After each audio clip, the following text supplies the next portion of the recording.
What are you doing right now? Is it something that you really love?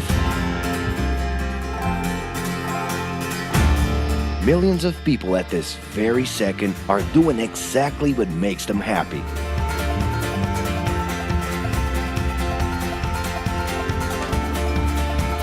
But wait a minute. You spend a big part of your life working. And any job has the potential to drive you insane. I think this is a good time for a break. But, of course, there's a bright side.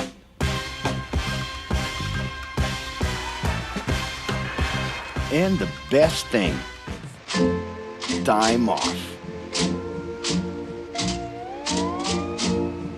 As a matter of fact, the way we work influences new trends and behaviors in society. And if some things are new and different to you, and to everyone else, it's good to know that the ones who really captured the idea are those young millennials. Otherwise known as Generation Y, G, we, globalists. Okay. We know you heard about this. They represent a new workforce in the global market and have high aspirations. Half of them already have or plan to open their own businesses. Because of their digital, liquid, and collective mindset, they are affecting the way we produce and work in the future. Sounds complicated? Actually, keeping things simple was the motto that baby boomers worked by in the 60s and 70s. Rules were a lot clearer back then. The workspace was confined to the office. Responsibilities were individual-based and very specific, and you knew exactly the right time to start and finish your day.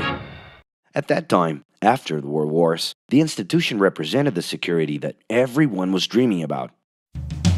Because of this, it made total sense to be a company man and respond well to linear and hierarchical structures. But be careful. Once you chose a career, it was a decision that would pretty much last for the rest of your life. Older workers would teach young ones because putting in long years of experience was essential if you wanted to grow within the company. Having a job would guarantee social status and was the first step towards marriage and a first kid 9 months later. Work didn't mix with personal life. No bringing work home. But baby boomers worked a lot. It's been a hard day's night. And this had to do with keeping a deep sense of discipline and honor. Day-to-day sacrifices guaranteed that the family would be taken care of, and they knew that a big payoff would come, even if it would take a while.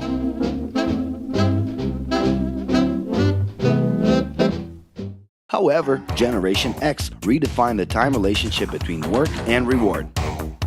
Super confident, extroverted, very competitive, and doing everything in their power to achieve quick growth, these guys were always on the lookout for better offers. A profitable idea could easily put them into a leadership position based on meritocracy without taking their experience into account. As they searched for more ways to personally stand out and be professionally independent, they relied on degrees, including MBAs and PhDs, to get ahead of their competitors. Pressure, pushing down on me, pressing down on you. No man has spoken. In this more individualistic style of thinking, a nice wardrobe and a business card could help them close better deals and expand their network. Being in the right place at the right time is what would define the work schedule. Business time was extended into the happy hour. This mix between personal and professional life turned a workaholic into someone who was admirable and even sexy. In the grace of your love. The winner was whoever could get onto the board of directors in the shortest time possible I can do anything if I can just get a chance. and thus immediately live out the pleasures of this achievement. You want the money, you control the witness. I'll leave you lonely, don't move you into business. But today, the journey's a little different. It really seems more important to have fun on the ride than to make it to the final destination.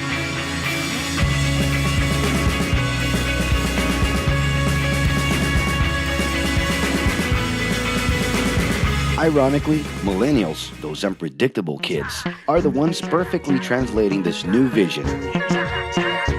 In a time when pleasure determines professional accomplishment, they know, like no one else, how to recognize opportunities that link passion with work. It's not right, but it's now or never. The creative economy, new professions, an entrepreneurship boom, and the new collective power are painting a brilliant and never-before-seen scenario. No wonder millennials are so impatient. The speed at which they connect with the world sets the pace for their work relations. Projects that only will make a difference in the long term just don't stimulate them. And they need constant feedback so they can feel that their efforts are being recognized. So? It's great. I love it. The traditional pyramid inside of companies doesn't really fit with these anxious young people. They're excited about working with older generations, but only if the relationship is on equal terms and with mutual respect. It's all about exchanging knowledge, no matter your age. Being that millennials find empowerment in discovering things on their own. It's natural for them to diversify their channels and seek out informal types of education instead of simply picking out a major. In the end, professional commitment is not just a norm. It's something that naturally comes from truly engaging experiences. Besides having a job, it's become more important to have a purpose that can be carried out in different forms at the same time. Mobility, shared workspaces, home offices, and the possibility to create your own hours make work always present, anytime and everywhere. For that reason, people with different work styles are having more freedom to tap into their talents, and even those with introverted personalities can transform their ideas into million-dollar businesses. Yes, you can stay in your pajamas as long as you maintain an updated and attractive profile across your social network.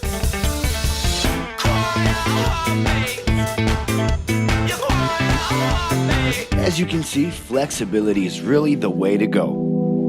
Millennials are fascinated when they get involved in works in progress and feel motivated by learning new skills.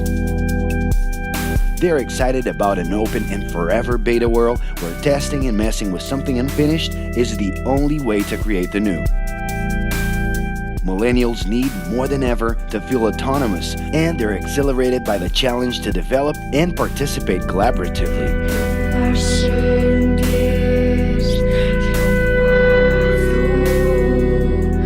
They can change direction quickly and don't let attachments hold them back.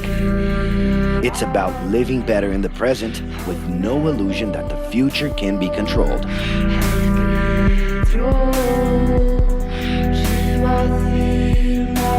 That's because of one simple thing. Whoever adapts more easily can evolve along with the changes. And if you feel overwhelmed by everything so far and are looking for the right answer, well, sorry. We're still going to ask you another question. Are you doing what you love right now? No. So start.